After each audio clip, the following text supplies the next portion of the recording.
వసంత పంచమి మనకి ఈ ఫిబ్రవరి నెల 2వ తేదీన 2025 సంవత్సరంలో ఈ వసంత పంచమి వచ్చింది.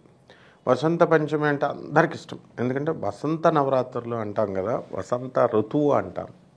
సో స్ప్రింగ్ సీజన్ అంటాం అన్నమాట.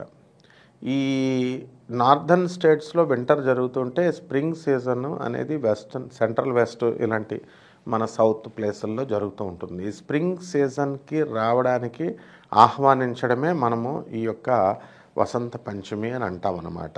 కాబట్టి ఈ రోజున మనము ఏం చేస్తామంటే సరస్వతీదేవిని మనం పూజ చేస్తాం. ప్రకృతి స్వరూపిణి కాబట్టి సరస్వతీదేవి ఆ రోజున ఫైన్ ఆర్ట్స్కి, మ్యూజిక్కి అధిదేవత కాబట్టి, చదువుల తల్లి కాబట్టి ఆ రోజున మనం సరస్వతీదేవికి మన అందరం కూడా ఎల్లో డ్రెస్సులు వేసుకొని ఆ సరస్వతి అమ్మవారికి మనం పూజ చేస్తాం.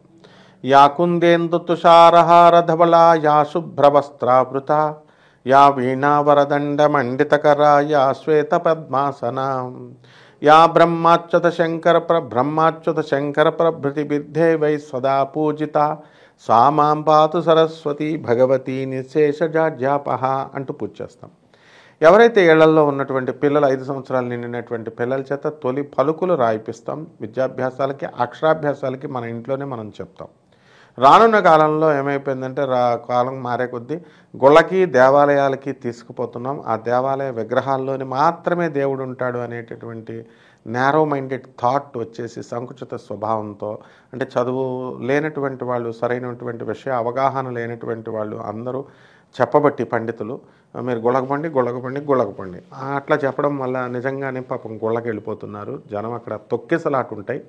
ఏ దేవాలయంకి వెళ్ళాల్సిన అవసరం లేదు, మీ ఇంట్లోనే మీరు మీ చేతులతో రాసుకోవచ్చు. చక్కగా పంతులు గారు డబ్బులు ఎక్కువ అడుగుతున్నారండి అంటే మీరు రాయించుకోండి. చక్కగా ఒక ప్లేట్ పెట్టి చక్కగా దాంట్లో పసుపు వినాయకుడిని, సరస్వతీదేవిని పెట్టి అక్షరాభ్యాసం చేయించండి. ఆ తర్వాత ఇంకోటి వచ్చింది కొత్తగా, నాలుక మీద బేజాక్షరాలు రాసేయడం. కొన్ని దేవస్థానాలు చేస్తున్నాయంటే ఇంకొంతమంది ప్రైవేట్ పీపుల్ కూడా నాలుక మీద రాసేస్తున్నారనమాట. సో ఎన్ని నాలుకల మీద రాసినా, దేవస్థానం వాళ్ళు రాసినా, బయట వాళ్ళు రాసినా, ఎవరు రాసినా సరస్వతి సామీపసతు జిహ్వాగ్రే బ్రహ్మరూప సరస్వతి.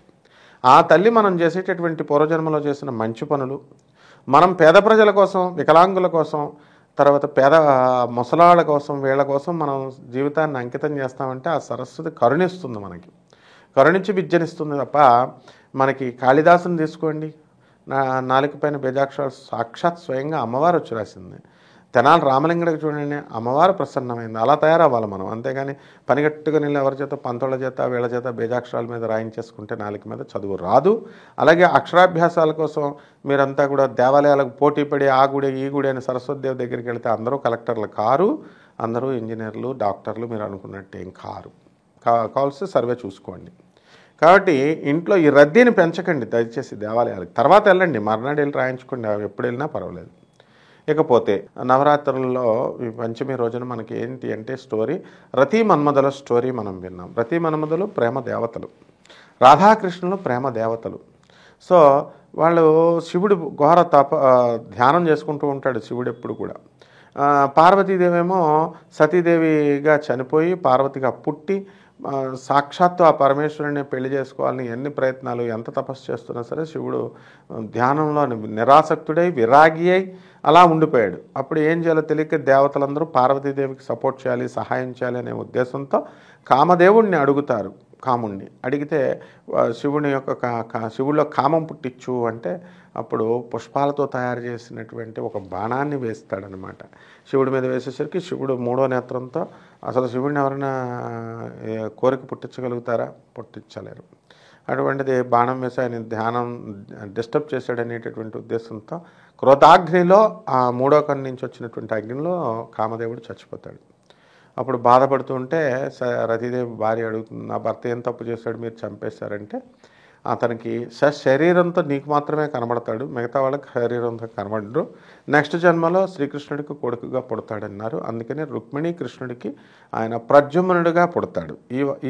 ఈ యొక్క కామదేవుని తలుచుకోవడం కోసం మనం ఈ రోజున వసంత పంచమి మనం జరుపుకుంటాం అన్నమాట.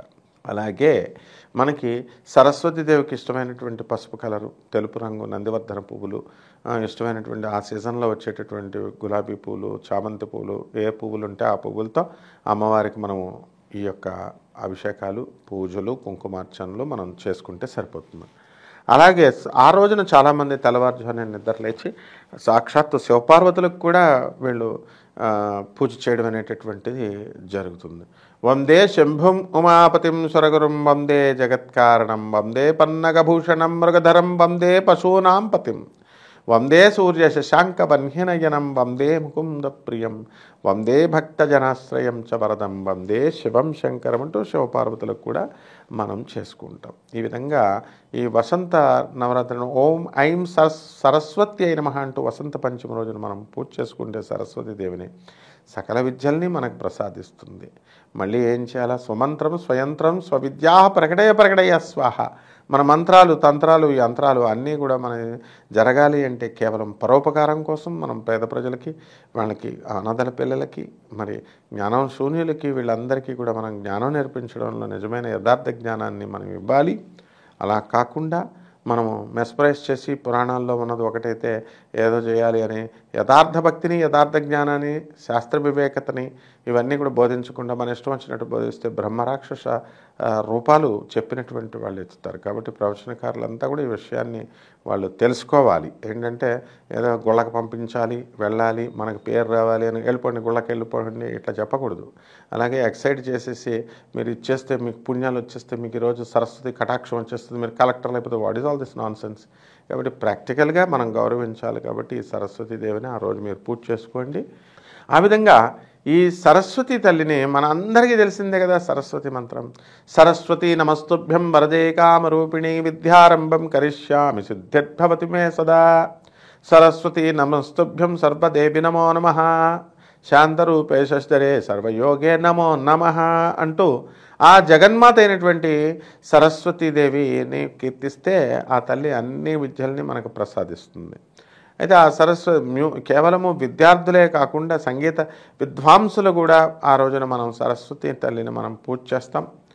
మరి అలాగే బ్రహ్మదేవుడికే నాలుకపైనే సరస్వతిని ఉండమన్నారు. సృష్టి నిర్వహణ అనేటటువంటిది చేసేటప్పుడు శివుడి ఆజ్ఞ ప్రకారము సరస్వతీదేవి బ్రహ్మదేవుని యొక్క నాలుకపైన ఉండి ఆయన అబద్ధం ఆడకుండా చూస్తుంది, సృష్టి నిర్మాణంకి అహంకారం లేకుండా చూస్తుంది, అలాగే సృష్టి నిర్మాణం ముందుకు వెళ్ళేలాగా చూస్తుంది. కాబట్టి ఈ యొక్క వసంత పంచమి రోజున కుంకుమార్చన చేసుకోండి. ఇంట్లోనే ప్రతిదీ ఎక్కడ దేవాలయానికి వెళ్ళాల్సినటువంటి అవసరం లేదు.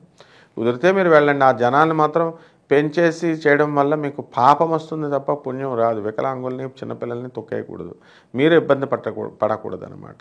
ఆ విధంగా మీరు వసంత పంచమి రోజున పూజ చేసుకోండి. బ్రహ్మాండమైన ఫలితాలు మీకు లభిస్తాయి. శుభమస్తు.